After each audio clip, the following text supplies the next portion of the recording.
Well, the story originally came to light late last week because of a story in the student newspaper at UBC, and Arno Rosenfeld was the reporter who worked on it. What kind of reaction are you getting on campus to the story?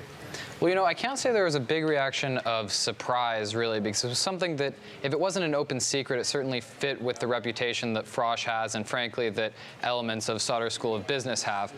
In the last couple days, Sunday and Monday, there started to be more substantive response from the university, saying what specific actions they're going to take. There's also been building outrage among students, among alumni. People have been saying things on Twitter, on our website, calling in. I know the dean of Sauder has heard from a lot of alumni who are very unhappy about this. That's pretty much been the reaction at this point. So the outrage, is it directed one way at the use of the chant, or is there other outrage as well? It's interesting. There's sort of two directions the outrage is directed at. One is at our coverage of the chant, that we shouldn't have covered this, that this is something that's dragging our newspaper, that's dragging our university, pardon me, through the mud, and that it's making our school look bad. The other outrage is, of course, directed at both the cheer and also at the, society or at the university that could have allowed this to happen. We had somebody writing in our newspaper, how could our university have educated people in such a way that they think this is something acceptable or fun or funny to do? But some people say this is kids being kids. They don't really mean that they're condoning sex with non-consensual sex with underage girls. They're just words on a Frosh Week event. That's right, and that's been the outrage directed at our paper, is why would we want to, we knew this story was going to get really big when we went with it. Why would we go with it if it is just people having fun? And I think the answer to that is it's pretty clear, given the attention this has gotten, given the issue of sexual violence on campus, of rape on campus, that this isn't something that you can just joke around about. It's true, these people were not telling their Froshies to go out and rape underage girls.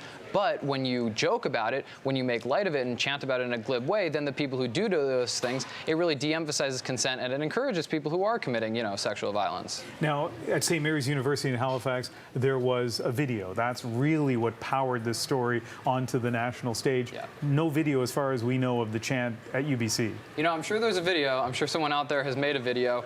Hundreds of people heard this chant, participated in this chant. A few of them went to Twitter with it. I'm sure there's a recording somewhere. But Sauder students have really clammed up after we broke the story. People won't even talk to us for other stories.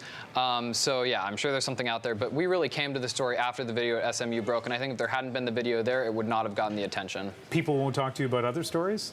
Yeah, we've been working on a few other stories, and Sauder students are now very nervous because we reached out to these students and people were all too willing to talk about this. I don't think people understood that this was going to turn into a big story. When I was talking to the CUS leader, she said to me at the end of the interview, "So are you guys going to write an article about this, or did you just want to learn more?" And we were like, yeah, we're probably going to write an article about this. So I think people just didn't get it. Now people get it, and it's gone all the way in the other direction. CUS is not giving interviews to anybody. Sauder students are wary of talking to us.